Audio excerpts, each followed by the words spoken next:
திருச்சிற்றம்பலம். தென்னாடுடைய சிவனே போற்றி, எந்நாட்டவர்க்கும் இறைவா போற்றி. அனைவருக்கும் வணக்கம். இன்னைக்கு திருவாசகத்தில் அடுத்த 2 பாடல்களுக்கான விளக்கங்களை பார்த்துடலாம். முதல்ல பாடலை பார்த்துடலாம். பாடல் எண் 27. கொழும்மணி ஏர் நகையார் கொங்கை குன்றிடைச் சென்று குன்றி விழுமடியேனை விடுதி கண்டாய் மெய் முழுதும் கம்பித்து அழும் அடியாரிடை ஆர்த்து வைத்து ஆட்கொண்டருளி என்னை கழுமணியே இன்னும் காட்டு கண்டாய் நின் புலன் கழலே அப்படிங்கிறார். என்ன சொல்கிறார் அப்படின்னா, கொழுமணி ஏர் நகையார், இங்கேயும் ஒரு 3 விண்ணப்பத்தை வைக்கிறார்.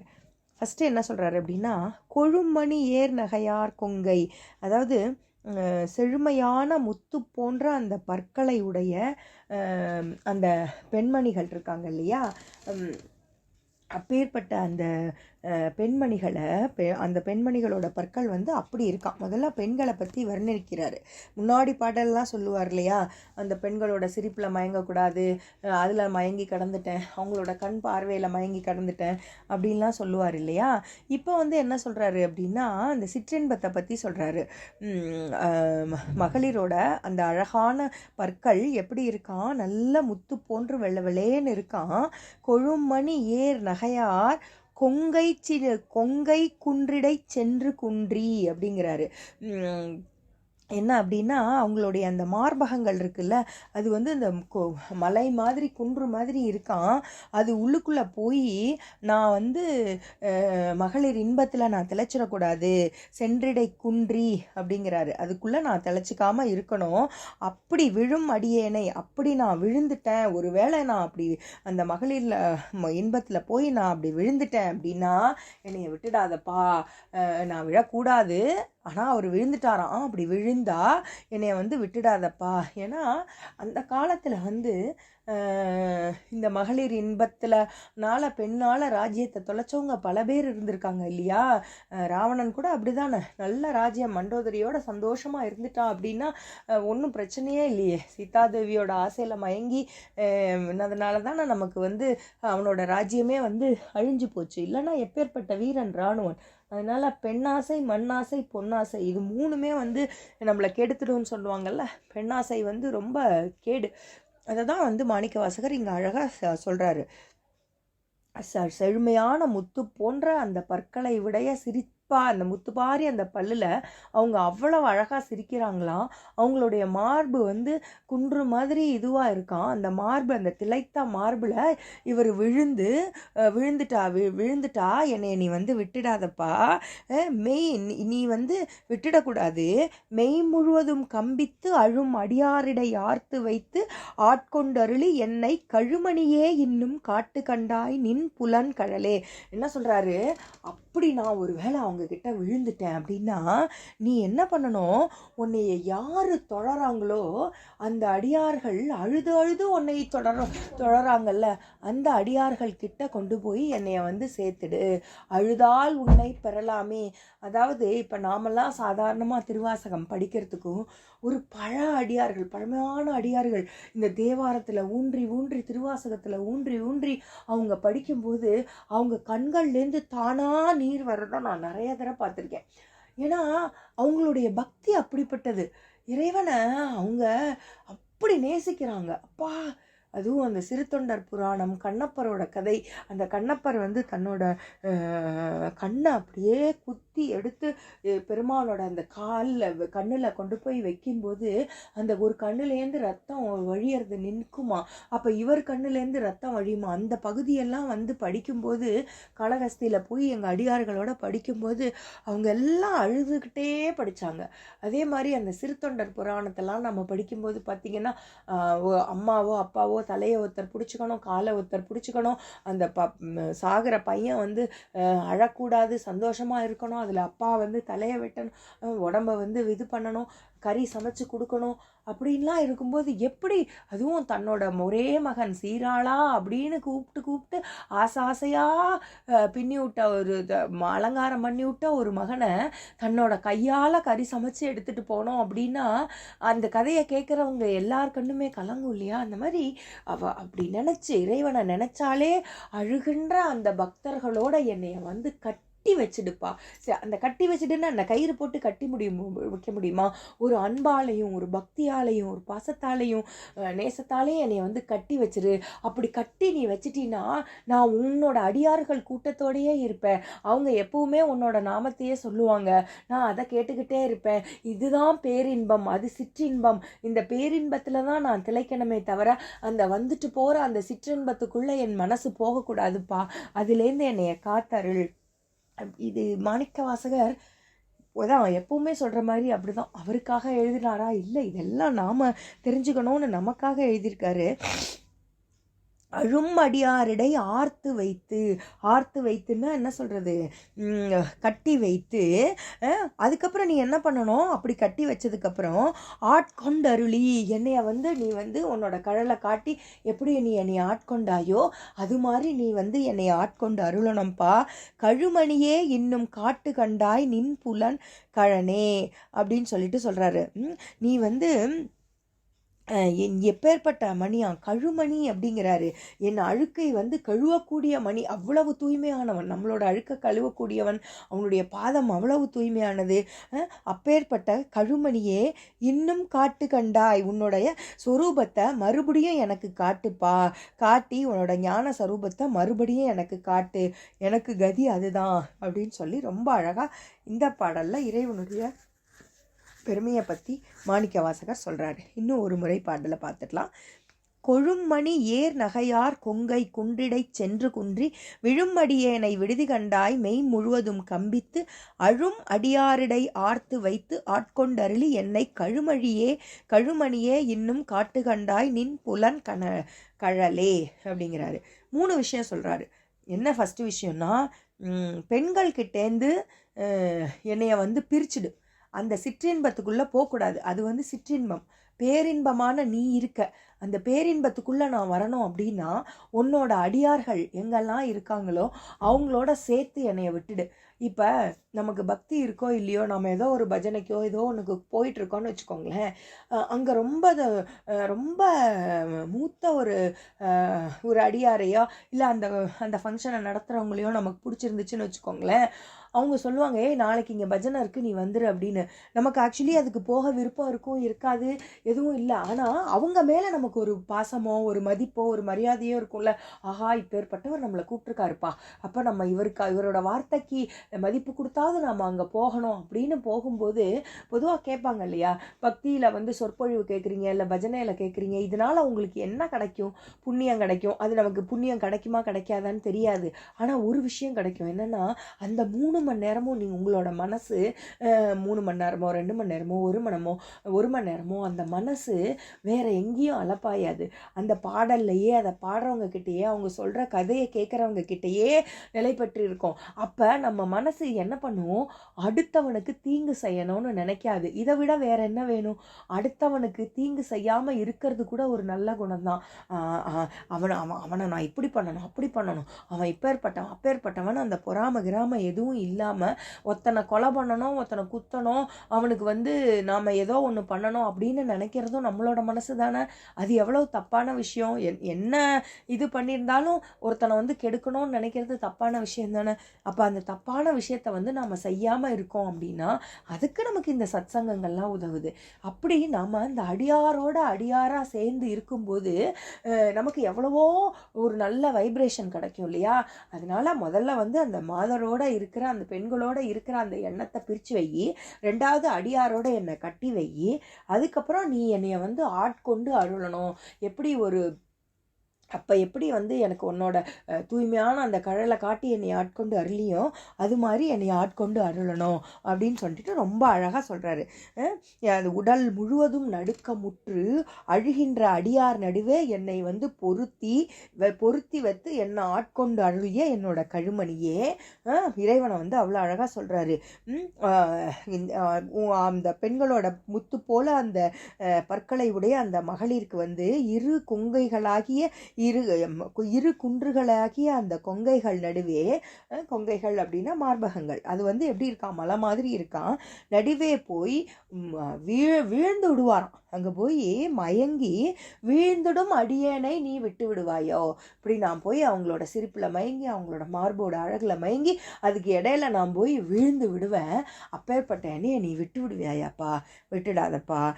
இனியும் அதனால நீ எனக்கு முன்னாடி காட்டினில்ல உன்னோட கழலை, அப்போ காட்டினில்ல, அதே மாதிரி மறுபடியும் எனக்கு காட்டி என்னைய வந்து ஆட்கொண்டு அருளணும்ப்பா அப்படின்னு ரொம்ப அழகாக இந்த பாடலில் வந்து சொல்கிறாரு. இந்த சிற்றின்பத்தில் உருகுவது வந்து அழிவு, பேரின்பத்தில் திளைப்பது தான் ஞானப்பேறு. அதைத்தான் வந்து சொல்கிறாரு. முன்னாடி திருப்பரந்துரையில் எனக்கு வந்து குருபரன் திருக்கோலத்தை காட்டினாயே, மீண்டும் எனக்கு வந்து அந்த திருக்கோலத்தை நீ எனக்கு காட்டு, அப்போ நான் வந்து என்னோட சிந்தனை முழுக்க உன்னை பற்றியே இருக்கும் இல்லையா, இந்த சிற்றின்பங்களில் என்னோட மனசு போகாது அப்படின்னு சொல்லி ரொம்ப அழகாக இந்த பாடலில் மாணிக்கவாசகர் தன்னுடைய நிலைமையை ரொம்ப அழகாக விரித்திருக்கிறார். 28வது பாடலை பார்க்கலாம்.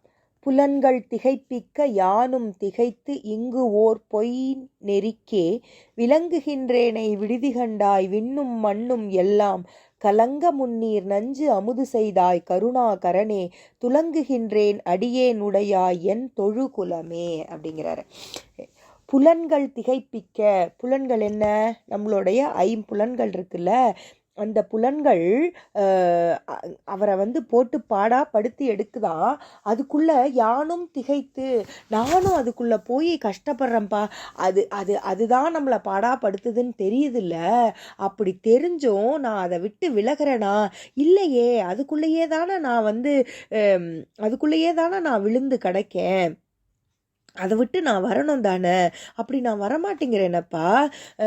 இங்கு ஓர் பொய் நெறிக்கே, இது பொய் நெறின்னு எனக்கு தெரியும், அது தெரிஞ்சும் நான் அதுக்குள்ளேயே தானேப்பா கிடைக்கேன், அதுக்குள்ளேயே நான் உன்கிட்ட வராமல் விலகி போய் அதுக்குள்ளேயே நான் கிடைக்கேனப்பா, அப்பேற்பட்ட என்னைய நீ வந்து விட்டுடாதப்பா.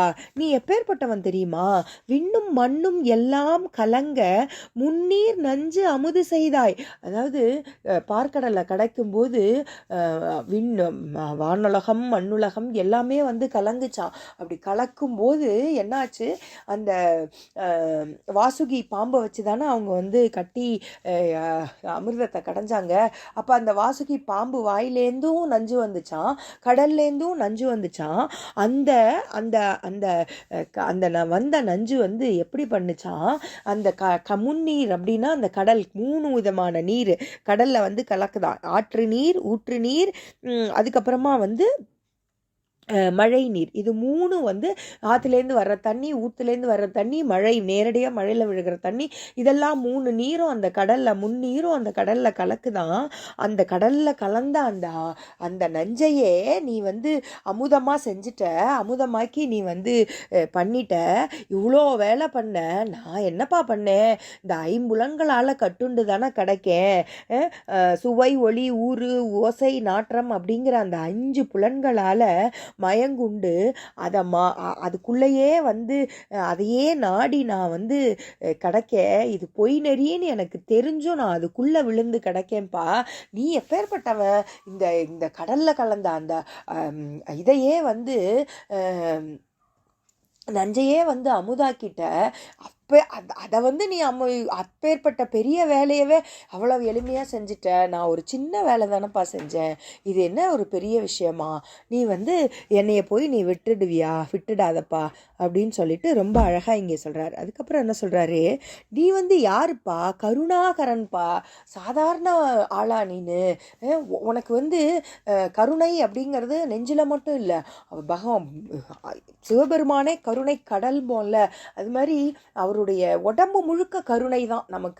நமக்கு வந்து அடியார்களுக்கு வந்து அருள் பண்ணணும் அப்படிங்கிறதையே தன்னோட அன்பால் வச்சுக்கிட்டு இருக்கிற சிவபெருமான் இல்லையா, அவன் வந்து கருணாகரன்பா, துலங்குகின்றேன் அடியேன் உன்னை அப்படின்னு சொல்லிட்டு சொல்கிறாரு. என்ன சொல்கிறாருன்னா, நடுங்குறாராம்.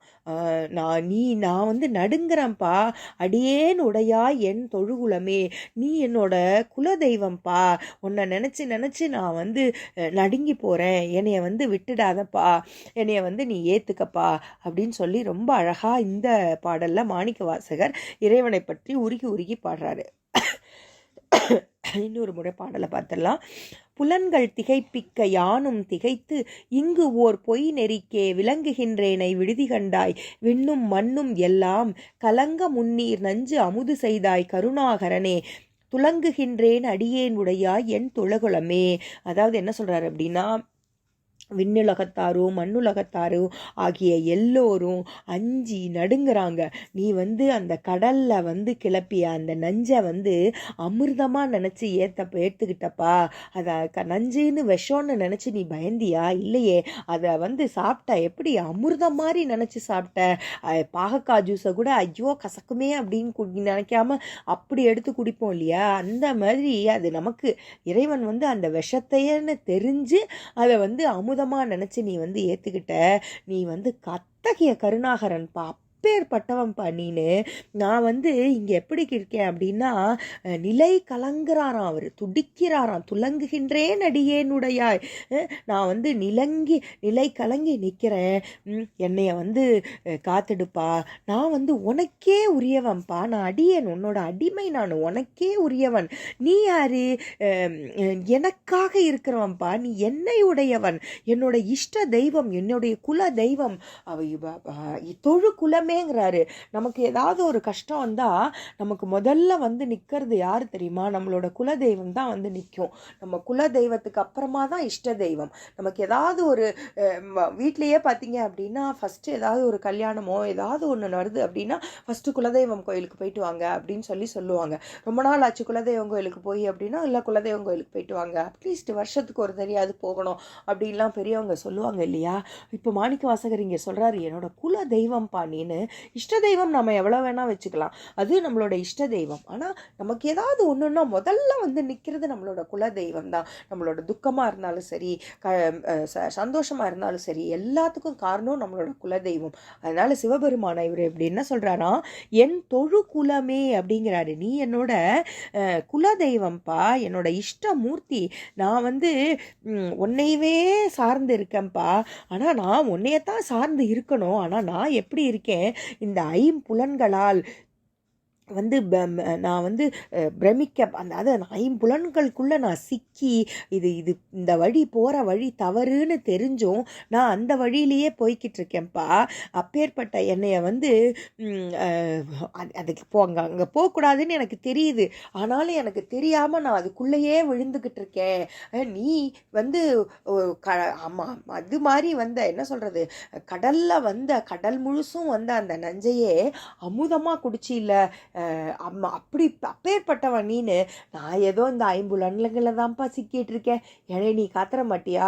அதாவது என்னன்னா, இப்பா இதெல்லாம் உங்களுக்கு ஒரு வேலையாப்பா, நீங்கள் எப்பேற்பட்ட வேலையெல்லாம் செஞ்சவங்கப்பா, நீ எவ்வளோ பெரிய மாளிகையெல்லாம் கட்டியிருக்க, சாதாரண இந்த சின்ன ஒரு குடிசையை கட்டுறதுக்கு உனக்கு எவ்வளோ நேரம் ஆகும் அப்படின்னு ஒரு இன்ஜினியரை பார்த்து கேட்டான்னு வைங்களேன், அவருக்கு எப்படி இருக்கும்? அது மாதிரி நீ வந்து நஞ்சையே அமிர்தமாக குடித்தவன், உனக்கு வந்து நான் ஏதோ இந்த சின்ன ஐம்புலன்களில் பட்டு திகச்சிக்கிட்டு இருக்கேன்ப்பா, என்னையே நீ விட்டுடாதப்பா அப்படின்னு சொல்லி ரொம்ப அழகாக மாணிக்க வாசகர் இந்த இடத்துல வந்து, இப்போ அதாவது ஒரு விஷயம் தெரிஞ்சே தப்பு பண்ணுறோன்னு சொல்லுவாங்கள்ல, அதைத்தான் மாணிக்க வாசகர் இங்கே சொல்கிறாரு. புலன்கள் திகைப்பிக்க யானும் திகைத்து இங்கு ஓர் பொய் நெறிக்கே விளங்குகின்றேனை.